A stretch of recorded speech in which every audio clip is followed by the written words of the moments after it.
Siapakah itu? Manusia atau makhluk astral?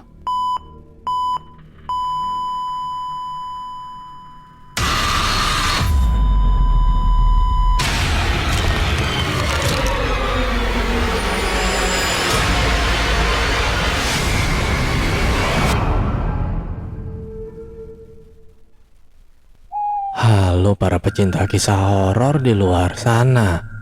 Berjumpa kembali dengan saya, kurator dari kanal Swarna Lokaya.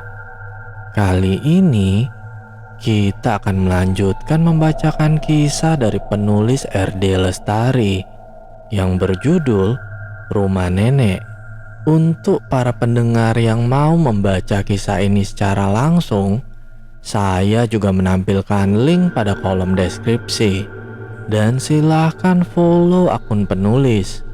Sebelum kita masuk ke dalam ceritanya, saya mohon dukungan dari para pendengar untuk klik subscribe, like, and share. Dan jangan lupa aktifkan lonceng notifikasinya agar para pendengar tidak ketinggalan kisah-kisah terbaru dari Swarna Lokaya. Untuk para pendengar yang sudah memberikan dukungan, saya ucapkan banyak terima kasih. Dan semoga Tuhan juga melancarkan setiap usaha dari para pendengar. Mari kita mulai tenggelam dalam kisah ini. Kisah dimulai. Baru saja akan mengguyurkan air, sesuatu seperti jatuh di atas punggung, dan benda itu menggeliat. Saat aku meraihnya, ternyata cacing berukuran sebesar kelingking orang dewasa, jumbo, raksasa. Wah, Gandhi! Aku memekik histeris. Tanpa sadar, keluar dari kamar mandi tanpa memakai selembar kain pun. Hah? Apa? Gandhi melotot ke arahku. Tak lama, ia terkikik dan menunjuk ke arah bawah perutku. Aku yang masih syok dengan debaran jantung yang tak menentu, serta nafas yang memburu, mengikuti arah telunjuk Gandhi dan menatap bawah perut. Astaga, pekikku saat menyadari tubuh polos tanpa penutup. Seketika, aku menutupnya dengan kedua tangan dan mencari penutup. Untung aku juga punya. Gak kebayang kalau Kak Ajeng yang lihat, pasti langsung ngacir dia. Bocah itu terkekeh meledekku. Asem, makiku. Aku lalu duduk di pinggir ranjang, mengelus dadaku dan menghirup udara sebanyak-banyaknya hingga paru-paru terasa penuh, lalu menghembuskan dengan perlahan. Kenapa Kak? Kok ketakutan? Tanya Gandhi saat melihatku mulai tenang. Gan, di kamar mandi ada makhluk mengerikan. Cacing, tapi gede banget. Ucapku dengan bibir bergetar. Gandhi melongok beberapa saat. Tak lama, ia beranjak dan meletakkan ponsel yang sejak tadi ada di tangannya. Yuk lihat, aku penasaran, ajaknya. Gak Oga, geli, ngeri, tolakku. Namun Gandhi memaksa. Aku pun terpaksa mengikutinya dari belakang. Ia terlihat cukup waspada. Di ambang pintu kamar mandi ia berhenti. Ku dengar suaranya melantunkan doa. Bismillahirrahmanirrahim. Allahumma inni a'udzubika minal khubuthi wal khaba'ith. Yuk masuk Kak. Gandhi menarik tanganku dan kami masuk bersama. Kamar mandi ukuran 2x2 meter itu terlihat lenggang. Tak ada sesuatu pun yang mencurigakan. Mataku mengedar. Begitu juga Gandhi. Tak ada apa-apa. Semua baik-baik saja. Merasa tak ada yang janggal, Aku dan Gandhi akhirnya keluar. Mungkin kakak tadi cuma halusinasi, tukas Gandhi sambil menepuk bahuku. Bocah 10 tahun ini memang terkadang kelakuannya lebih dewasa daripada aku kakaknya. Apa iya tadi aku cuma halusinasi? Tapi semua seperti nyata loh dek. Lain kali masuk kamar mandi baca doa kak. Soalnya kamar mandi tempat berdiam jin dan setan. Aku tercekat mendengar ucapan Gandhi. Menelan air liur susah payah. Benar kata Gandhi. Seharusnya masuk kamar mandi baca doa. Apa aku terkena sihir? Atau dikerjain iblis? Mengingat rumah ini penuh dengan misteri. Udah mandi sana, jangan lupa baca doa. Apa jangan-jangan kakak tak hafal doa masuk kamar mandi? Gandhi menyunggingkan senyum. Matanya memicing seolah menyelidik. Kali ini aku terdiam. Iya, lupa bacaan masuk kamar mandi. Aku hanya mengangguk malu-malu. Makanya kak, Haji, ini bisanya cuma nyuruh doang. Dianya sendiri gak ngelakuin. Sambil ngomel, Gandhi melangkah menuju meja dan meraih tas ranselnya. Ia merobek kertas dan menuliskan sesuatu di sana. Ia kemudian melangkah ke arahku dan menyerahkan secari kertas. Nih, dihafalin biar gak diganggu jin. Seloronya. Sembari mengucapkan terima kasih, aku melangkah ke kamar mandi, berhenti sejenak tepat di depan pintu kamar mandi dan membaca doa yang ada di kertas. Sebelum masuk, aku menaruh kertas di atas tempat tidur. Benar saja, mandi tanpa hambatan, tak ada sedikit pun keanehan. Aku menghela nafas lega. Mungkin tadi memang hanya halusinasi saja, karena sejak datang, pikiranku sudah tak karuan. Ah, Mama! Suara Kak Ajeng terdengar nyaring dari kamar sebelah. Aku dan Gandhi yang lagi mabar Mobile Legend langsung tersentak dan berlarian ke kamar Kak Ajeng. Saat kami tiba, pintu sudah terbuka lebar. Suara obrolan terdengar dari dalam. Apa sih kak? Mama lagi nyuci, teriak-teriak. Dengan raut wajah khawatir, Mama membelai rambut Kak Ajeng yang legam. Kak Ajeng tampak sangat ketakutan. Ia menunjuk ke arah kamar mandi. Dapat kulihat tangannya bergetar. Itu mah, ada banyak rambut warna putih di lantai kamar mandi. Terus ada belatung mengapung di atas air dalam bak. Dengan mata tertutup, Kak Ajeng menjelaskan apa yang ia lihat barusan. Raut wajah Mama berubah, sulit diartikan, antara marah, sedih dan juga heran. Mama bangkit, sementara aku dan Gandhi mengikuti dari belakang, melangkah pelan dengan degup jantung yang bertalu-talu, tak beraturan. Bertepatan dengan tangan Mama yang menyentuh gagang pintu, sebuah suara serak dan parah seketika membuat kami semua terpaku dan hampir pingsan di tempat. Kaget. Tak ada apa-apa di kamar mandi. Itu cuma pikiran buruk anakmu saja. Mama langsung membalikkan tubuhnya dan menatap nanar ke arah nenek yang tiba-tiba berdiri di ambang pintu. Wajah nenek tampak datar tanpa ekspresi. Selesai berucap, nenek berlalu begitu saja. Kali ini terdengar bunyi tongkat yang beradu dengan lantai. Mama menghela nafas kasar. Nenek kok aneh, desisnya. Aku dan Gandhi saling melempar tatapan, seolah mengiyakan ucapan Mama. Sedang Kak Ajeng memilih pindah ke atas ranjang dan menutup wajahnya dengan bantal. Mama kembali memutar tubuhnya, beberapa kali menghirup udara dan menghembuskan dengan perlahan.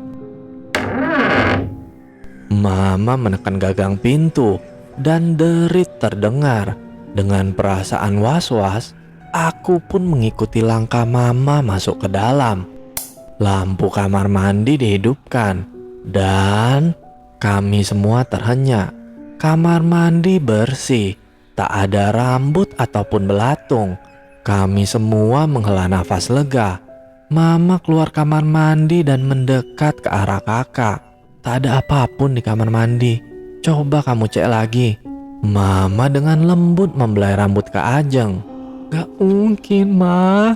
Ajeng yakin tadi ngeliat rambut. Banyak itu, Ma. Warna putih. Belatungnya juga berenang-berenang banyak banget. Ih, geli, Ma. Setengah menangis Kak Ajeng menarik baju Mama. Coba kamu lihat lagi. Mama temenin. Mama menarik tangan kakak. Masih dengan ketakutan, kakak beranjak dari ranjang.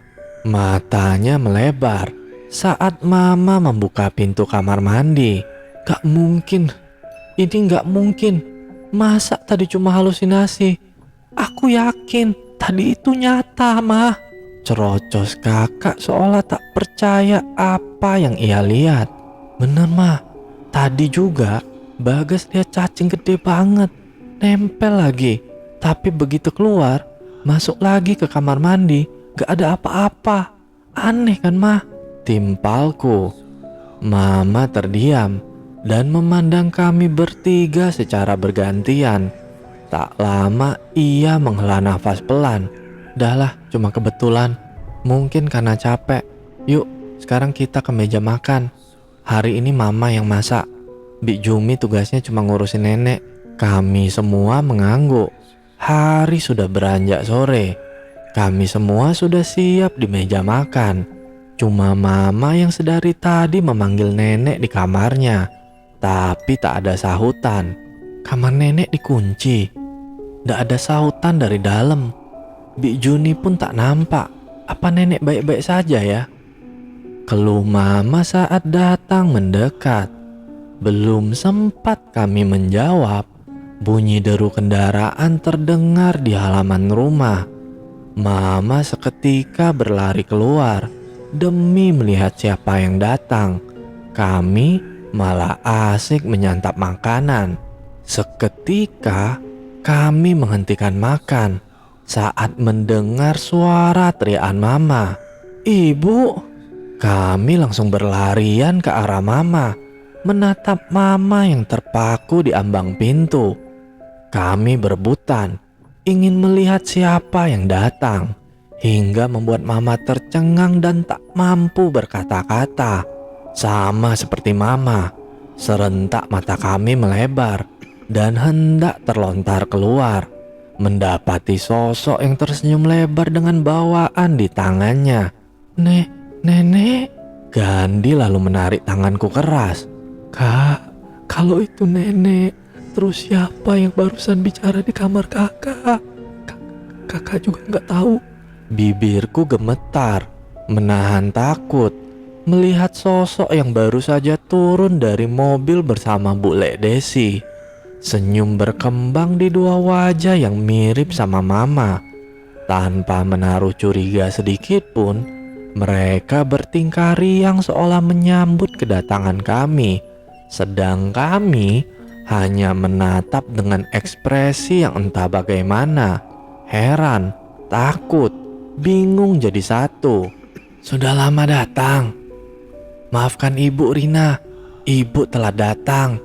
Belanja jajan buat cucu-cucu Ibu yang ganteng-ganteng ini. Nenek yang mendekat segera menciumi kami.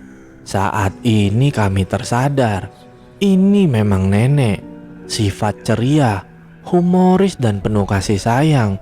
Inilah nenek, nenek tercinta. Bu, ini memang dari mana? Bukankah Ibu tadi ada di dalam? Mama sepertinya tak mampu menyembunyikan rasa penasarannya. Nenek mengedikkan bahu dan menoleh ke arah Bu Ledesi yang termangu. Ibu dari kemarin belum kemari. Beres-beres di rumah lama sama Desi. Barang-barang Sebagian ibu suruh Desi jual di marketplace. Dan kebetulan kemarin ada beberapa pembeli. Makanya baru nyampe sekarang. Jelas nenek. Memang Mbak Rina kapan nyampe? Beneran loh Mbak. Jam 3-an kami baru on the way. Ini sempet-sempetin belanja dulu ke Indo April. Bu Lek Desi ikut nimbrung. Ada Bu Jumi kan di rumah. Makanya ibu suruh kamu ke rumah. Kami saling berpandangan. Kak Ajeng yang nampak sangat ketakutan. Matanya membola. Sedangkan Mama terlihat beberapa kali menghela nafas. Emang ada apa sih? Dahlah cerita di dalam aja. Capek nih. Bu Le menyeruak masuk. Kami pun menepi dengan serentak. Dan ikut duduk bersama nenek. Yang langsung membuka 2 kantong besar di atas meja. Rin, anak-anakmu bakal pindah sekolah apa enggak? Ibu khawatir kalau mereka ketinggalan pelajaran. Nenek membuka obrolan. Rasa takut yang sempat melanda tiba-tiba menguap saat mulut mulai terisi cemilan-cemilan enak yang dibawa nenek. Mereka tetap sekolah di tempat biasa, Bu. Memang jauh, tapi kan ada mobil. Rina bisa anter kok. Lagian kan ada Desi tuh, bisa gantian menjelang dia nikah. Jawab Mama. Kan sayang juga Nek, pindah juga ribet. Timpal Kak Ajeng. Kamu sendiri Jeng, gimana? Tetap kerja di tempat yang sama. Gak niat mau kuliah. Kali ini nenek menoleh ke arah Kak Ajeng. Nantilah Nek, masih enak kerja di resto. Punya uang sendiri itu beda Nek. Kak Ajeng beralasan. Ya betah kerja Nek. Pacarnya kan manajer resto. Jadi pacaran sambil kerja. Ketusku. Kak Ajeng yang lagi makan cemilan rasa jagung bakar seketika terbatuk dan menyemburkan makanan yang ada di mulutnya. Seketika ia berdiri dan melangkah ke arahku. Dadaku berdegup kencang saat melihat tatapan tajam matanya dan bibir yang berkerut. Satu pukulan cukup keras mendarat di kepala belakangku. Seketika pusing karena tak sempat mengelak. Ajeng, teriak Mama, yang seketika membuat ruangan menjadi hening. Bagas itu kebiasaan Mah, selalu buat Ajeng marah. Ia membela diri. Sedangkan aku meringis kesakitan sembari memegang kepala belakang. Kak Ajeng kemudian menghentak kaki dan pergi begitu saja. Kebiasaan main tangan anak itu. Memang emosian, persis seperti bapaknya dulu. Untung udah cerai. Kalau enggak, entah jadi apa hidupku. Cerocos Mama tanpa sadar. Nenek cuma geleng-geleng kepala. Udah, jangan diingat lagi. Ibu khawatir sama Ajeng. Besok kalau dia kerja siapa yang antar jemput? Atau ibu beliin mobil untuk dia. Motor Scoopy merahnya ada kok Bu. Tukas Mama. Ibu takut nanti kalau pakai motor Ajeng diapa-apain orang. Kan tempat ini cukup rawan. Mama akhirnya mengangguk pelan. Suara azan sayup-sayup terdengar di kejauhan. Aku dan Gandhi langsung beranjak. Kata nenek, tak jauh dari rumah ada musola. Kami berniat sholat di musola. Semenjak kejadian tadi siang, aku memutuskan mengikuti jejak Gandhi yang rajin beribadah. Lurus ke kiri, jangan belok-belok. Musola tepat di pinggir jalan, ujar nenek. Kami mengangguk serentak setelah mengambil sajadah dan peci. Langit jingga mulai menghitam. Ternyata suasana malam tak semenakutkan seperti yang kuduga. Banyak warga yang lalu lalang. Mereka amat ramah dan suka menyapa. Kami jadi semangat untuk bisa segera sampai musola. Akhirnya sampai juga kami di musola. Lumayan bersih, tapi terkesan kuno. Pepohonan karet di belakang menambah kesan suram. Beruntung ada lampu yang cukup besar, membuat sekitar menjadi terang. Warga pun ramai. hingga membuat rasa takut menguap begitu saja. Kami pulang berbarengan dengan beberapa ibu-ibu. Mereka yang penasaran mulai mendekat dan mensejajarkan langkah. Aden tinggal di rumah peninggalan Belanda itu. Iya, kenapa memangnya, Bu? Itu rumah benar peninggalan Belanda ya? Aku balik bertanya. Ibu itu mengangguk. Iya, rumah itu milik Peter van de Bos. Ia menghilang secara misterius berikut dengan keluarganya. Namun, salah satu anaknya berhasil selamat dan hilang entah kemana. Mungkin keturunannya yang menjual kepada keluargamu. Terang si ibu sembari melangkah serentak bersamaku dan Gandhi. Aku tercekat. Rasa takut kembali meremang. Apa itu juga akan terjadi pada keluargaku? Mengingat banyak kejadian misteri di sana. Ibu hanya mengingatkan, perbanyak ibadah. Ibu bukan menakut-nakuti loh. Mengingat rumah itu sudah terlalu lama kosong dan tak ditempati. Semoga keluarga Aden selalu dilindungi ya. Aku mengangguk.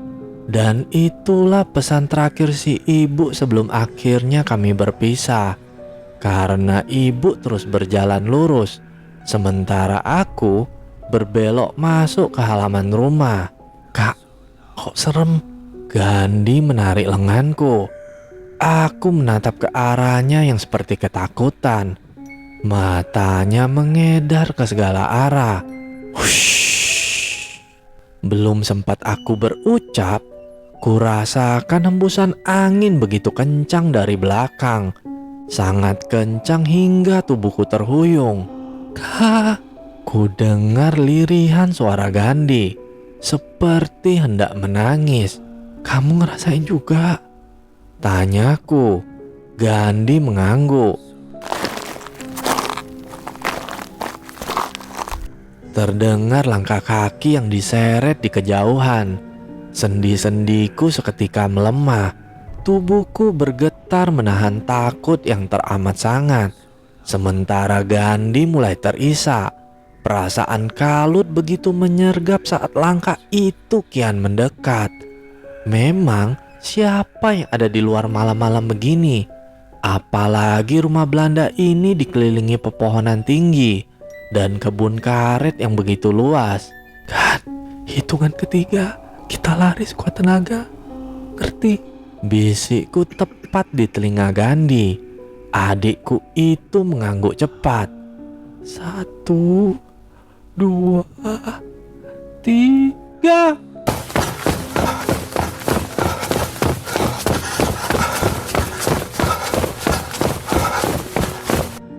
Pada hitungan ketiga, kami berlari sekuat tenaga. Dengan napas tersengal kami akhirnya tiba di muka rumah. Halaman rumah nenek yang luas membuat langkah kami memacu dan mengeluarkan energi yang membuat lelah. Kami langsung masuk ke dalam rumah. Tapi sebelum masuk, aku sempat menoleh ke arah kebun karet.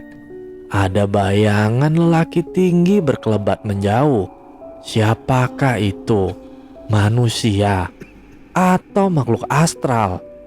Halo para pendengar, nantikan ya part selanjutnya dari kisah rumah nenek ini. Baiklah, jika para pendengar suka dengan kisah ini, silahkan tinggalkan komentar di kolom komentar. Dan bagi para pendengar yang mau kisahnya dibawakan, silahkan kirimkan ceritanya ke email swarna.lokaya@gmail.com.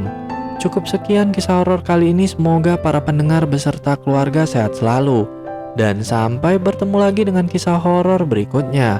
Tentu saja di kanal Swarna Lokaya. Bye.